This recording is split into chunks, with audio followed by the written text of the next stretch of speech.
Imagine two students preparing for the same exam. One student spends 5 hours watching educational videos, listening to podcasts, and reading articles. The other student studies for only 1 hour, but during that hour, he takes notes, answers questions, and tests himself. Now, here's the surprising part. The student who studied for just 1 hour often learns more than the student who studied for 5. Strange, isn't it? Wait, are you saying that studying longer doesn't always mean learning more? Exactly. In fact, one of the biggest learning mistakes people make is confusing information consumption with actual learning. And today, we are going to uncover why that happens.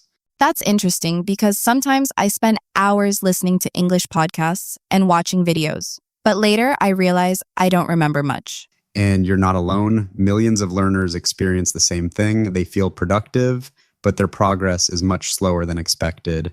The reason lies in two powerful concepts: passive learning and active learning.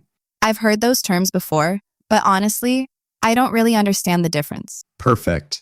Because by the end of this episode, you'll not only understand the difference, but you'll also discover which method helps you learn faster, remember longer, and improve your English more effectively. And I have a feeling that many listeners are wondering the same thing. Absolutely, but here's something even more surprising. Passive learning isn't bad. In fact, some of the world's most successful people use it every day. The real secret is knowing when to use passive learning and when to switch to active learning. Now you've made me curious. I've always thought one method must be completely better than the other. That's what most people believe. But later in this episode, I'll tell you about a famous person who transformed his learning results by making one tiny change in the way he studied. That simple change can work for you too. Okay, now I definitely want to know that story. Then let's begin. Welcome to the Listening English podcast. My name is Jack. And I'm Rose.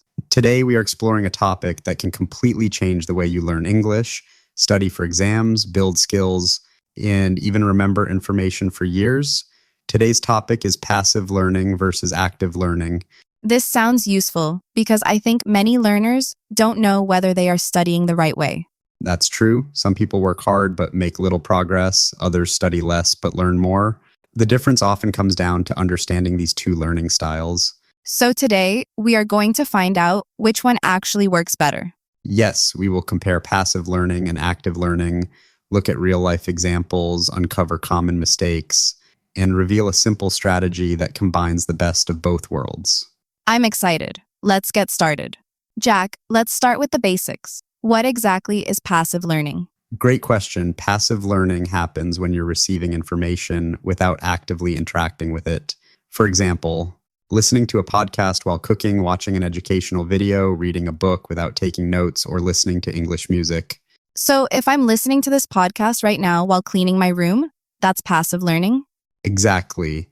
And that's not necessarily a bad thing. Passive learning exposes your brain to information. Think of it like planting seeds in a garden. The seeds are entering the soil, but they haven't started growing yet. I like that example. So then, what is active learning? Active learning happens when you engage with information. You answer questions, take notes, summarize ideas, practice speaking, teach someone else, or test yourself. So active learning is more like growing and watering the seeds? Perfect analogy. You're helping the information take root in your memory. Then why do so many people spend most of their time using passive learning? Because passive learning feels easy and comfortable, your brain enjoys consuming information. Watching a video feels easier than answering difficult questions about that video. That's true. Sometimes after watching 3 or 4 educational videos, I feel like I've learned a lot.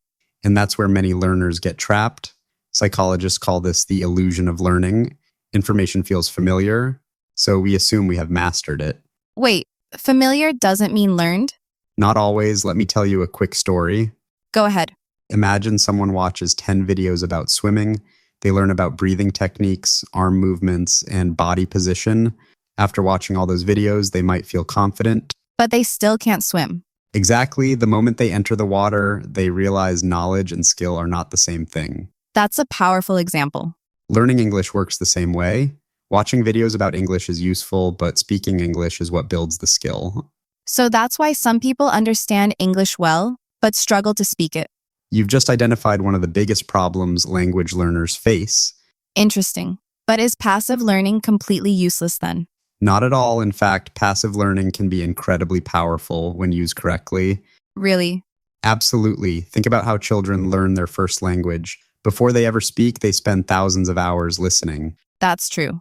They hear words, phrases, and sentence patterns every day. Their brains gradually absorb the language. So passive learning helps create familiarity. Exactly. It builds exposure, and exposure is essential. Then where does active learning come into the picture? Active learning transforms exposure into ability. And can you explain that with an example? Let's say you hear the phrase, "I'm looking forward to it," in podcasts and videos 20 times. That's passive learning. Correct. Now imagine you write the phrase down, create 3 example sentences, and use it in a conversation. That's active learning. Exactly. At that point, the phrase becomes part of your vocabulary instead of just something you've heard before. I think many listeners are realizing they have been relying too much on passive learning. Maybe, but before they rush to change everything, there's something important they should know. What's that? That the world's top performers often combine both methods. Really? Yes, let's look at athletes. Okay. A professional basketball player might watch game footage for hours. Passive learning. Right, but then they spend hours practicing on the court. Active learning. Exactly, watching helps them understand. Practicing helps them perform. So the magic isn't choosing one over the other. It's combining them. You're already discovering today's biggest lesson. But Jack, earlier you mentioned a famous person who changed his learning results with one simple adjustment. I did, and the story is fascinating. Now I'm curious again. When Benjamin Franklin was young, he wanted to become a better writer. How did he do it? He didn't just read great articles, he actively studied them. He would read a piece, hide it, and then try to rewrite it from memory. That's challenging. Very challenging, but that's exactly why it worked. So instead of simply consuming information, he interacted with it. Yes, he transformed passive exposure into active practice. And that's probably why his improvement accelerated. Exactly. Many learners today do the opposite. They consume endless content but rarely practice. That sounds familiar. Here's a quick experiment for everyone listening. I'm listening. Think about the last educational video you watched. Okay. Can you remember the 3 main points? Honestly, that's difficult. Most people struggle because passive learning creates recognition, while active learning creates recall. What's the difference? Recognition means you recognize information when you see it. Recall means you can produce it without help. And recall is what we need in real conversations. Exactly. Nobody hands you multiple choice answers during a conversation. That's true. Your brain must retrieve information on its own. So if someone wants to improve their English speaking skills, active learning becomes essential. Absolutely. Listening to English podcasts helps build familiarity. Speaking, writing, summarizing, and practicing help build fluency. I'm starting to see why some learners improve much faster than others. And we are just getting started. In the next part, we will uncover surprising psychological discoveries about learning, expose common mistakes that keep people stuck for years, and reveal a hidden reason why your brain sometimes forgets information almost immediately after learning it. Now that's something I definitely want to hear.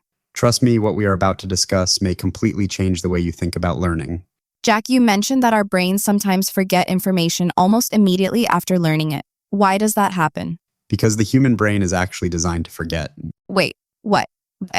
I know it sounds strange, but imagine if your brain remembered every single detail from every day of your life. Every conversation, every advertisement, every license plate, every random sound. That would be overwhelming. Exactly. Your brain constantly filters information and keeps only what it believes is important. So when we forget something, it doesn't necessarily mean we are bad learners. Correct. It often means the brain didn't receive enough signals that the information was important. And active learning provides those signals? Precisely. When you write, speak, explain, or test yourself, your brain thinks, this information must matter. I'd better keep it. That's fascinating. Here's another surprising fact. Studies have shown that struggling a little during learning can actually improve memory. Really? I thought learning should always feel easy. That's one of the biggest misconceptions in education. Explain that. Let's imagine 2 students learning 10 new English words. Okay.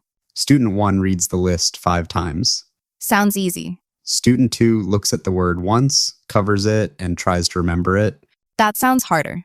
Exactly, and because it's harder, many people think it's less effective. But I'm guessing that's not true. Correct. The effort of retrieving information strengthens memory. Psychologists call this the testing effect. So testing yourself isn't just measuring learning. It's actually creating learning. That's exactly right. Wow. I think many listeners are hearing this for the first time. Probably most people treat quizzes and tests as something scary, but your brain treats them as training sessions. That's a completely different perspective. Here's another hidden truth. I'm ready. Many learners mistake motivation for progress. What do you mean? Have you ever watched an inspiring video and felt extremely motivated afterward? Many times. Then a few days later, nothing had actually changed? Guilty. That's because inspiration feels productive, but action creates results. So watching 10 videos about learning English doesn't improve English. Not by itself, improvement comes when those videos lead to practice. That's a lesson I think everyone needs to hear. Including me, we are all vulnerable to this trap. Earlier, you mentioned that passive learning isn't bad. Is there a hidden advantage people often overlook? Absolutely, passive learning is excellent for building familiarity and reducing fear. Reducing fear? Yes, think about someone learning English. Okay, At first, English sounds fast, confusing, and intimidating. that's exactly how many beginners feel. But after listening to English every day for several months, something magical happens.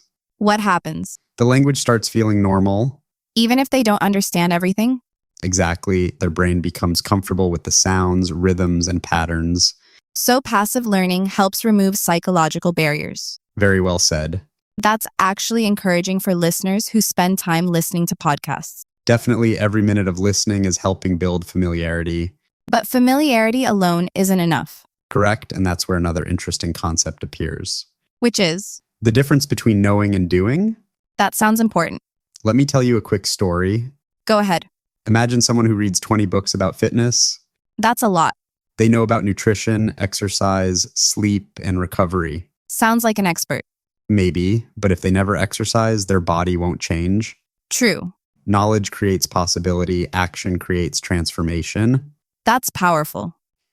And the same principle applies to language learning, business, music, public speaking, and almost every skill in life. So active learning is where transformation happens. Exactly.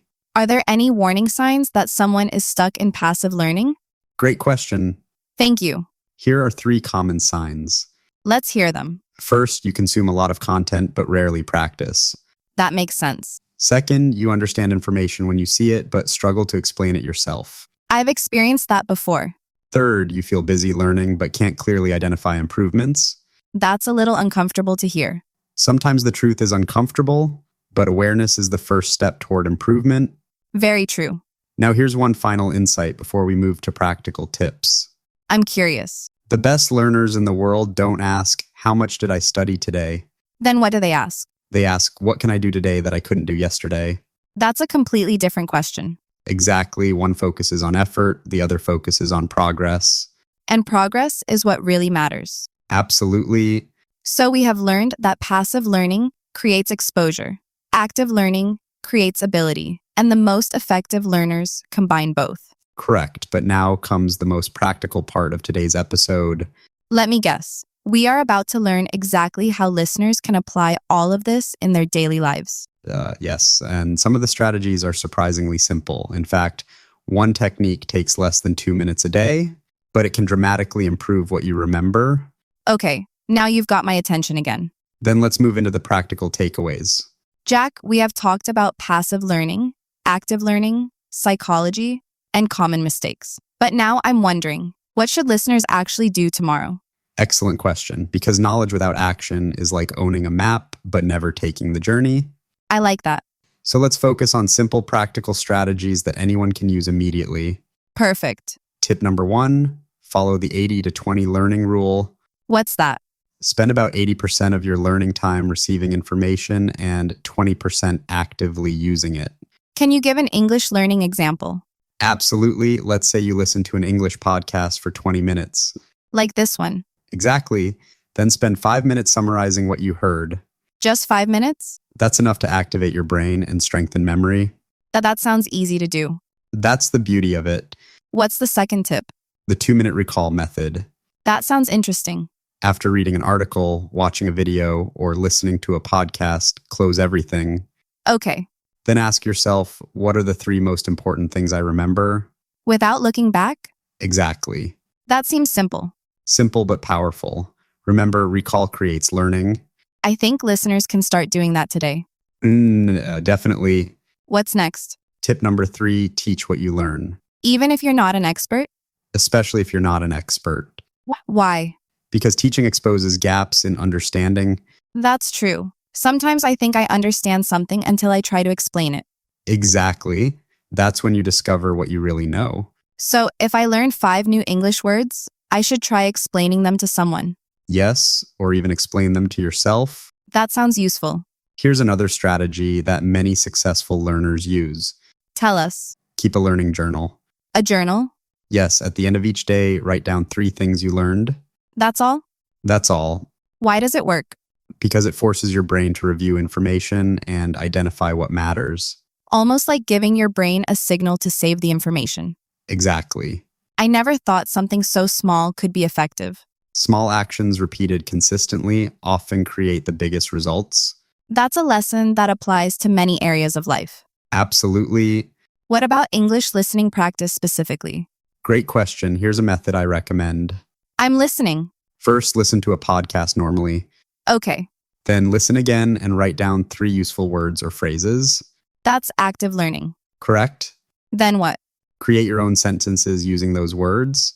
That sounds manageable. In less than 10 minutes, you've combined passive learning and active learning. That's smart. And over weeks and months, those small sessions compound into significant improvement. Like building a wall one brick at a time. Exactly. Do you have any advice for people who feel overwhelmed? Yes, stop trying to learn everything. That's refreshing advice. Many learners collect hundreds of videos, courses, books, and resources. I know people who do that. Some listeners might even be smiling right now because they are guilty of it. Probably. Instead of consuming more information, focus on using the information you already have. That's powerful. One lesson applied is worth more than 10 lessons forgotten. That's definitely quote-worthy. Here's another practical challenge for everyone listening. A challenge? Yes, for the next 7 days after every podcast, video, or article, spend 2 minutes recalling what you learned. Just 2 minutes? Just 2. And if they do that consistently? Will likely remember more, learn faster, and feel more confident. That's a pretty good return on investment. I'd say so. Before we move to the conclusion, can you summarize the ideal learning formula? Absolutely. Let's hear it. First, expose yourself to information through listening, reading, or watching. Passive learning. Correct? Then interact with that information. Exactly. Speak, write, summarize, teach, or test yourself. Active learning. Right. So the formula isn't passive learning versus active learning. That's the key insight. Then what is it? Passive learning plus active learning. Together. Together, one introduces information, the other transforms information into skill. I think that's a lesson many listeners will remember. I hope so. And in the conclusion, I'd like to share one final thought that might completely change the way people think about learning forever. Now you've made me curious one last time. Then let's head to our conclusion. Jack, this conversation has completely changed how I think about learning. I'm glad to hear that, Rose. And honestly, I hope our listeners feel the same way. Before today, I thought learning was simply about spending more time studying. That's what many people believe. But as we have discovered, learning isn't measured by hours, it's measured by transformation. That's a powerful idea. Think about everything we have discussed today. Let's recap. Passive learning exposes you to information. Listening, reading, and watching. Exactly, it helps you become familiar with ideas, words, concepts, and patterns. Especially for language learning. Right, but familiarity alone doesn't create mastery. That's where active learning comes in. Yes, active learning challenges your brain to use information through speaking, writing, teaching, summarizing, and testing yourself. And that's where real growth happens. Exactly. I think one of the biggest lessons for me was understanding the difference between recognizing information and actually recalling it. That's a lesson many successful learners understand deeply. Because in real life, we don't just recognize information. We need to use it. Especially when speaking English. Absolutely. During a conversation, your brain must quickly retrieve words, ideas, and sentences without assistance. which means active practice is essential. Very much so. Earlier, you promised a final thought that could change the way people think about learning forever. I did. I'm ready. Imagine two shelves. Okay, On the first shelf are hundreds of books that have been read but never applied. interesting. On the second shelf are only a few books, but every lesson from those books has been used in real life. Which shelf is more valuable? Exactly the question I want our listeners to think about. I think I know the answer. Learning is not about how much information enters your mind. It's about how much information changes your behavior. That's powerful. Because knowledge stored is potential, knowledge applied is power. I love that. So if you're listening today, don't worry about becoming a perfect learner. Just become a consistent learner. Exactly. Listen, read, watch, stay curious. And then take action. Speak one sentence, write one paragraph, teach one idea, answer one question. Small actions every day. Because small actions repeated over time create extraordinary results. And perhaps that's the hidden secret behind every great learner. I believe it is. Well, Jack, this has been an eye-opening discussion. I've enjoyed it too, Rose. And hopefully our listeners now understand that passive learning and active learning aren't enemies. They are partners. The strongest learning happens when both work together. That's a wonderful final lesson. It certainly is. Thank you for listening to the Listening English podcast. If you enjoyed today's episode, don't forget to subscribe, and we will see you in the next podcast. Keep learning, keep growing, and keep listening. Until next time, take care and have a wonderful day. Goodbye, everyone. Goodbye.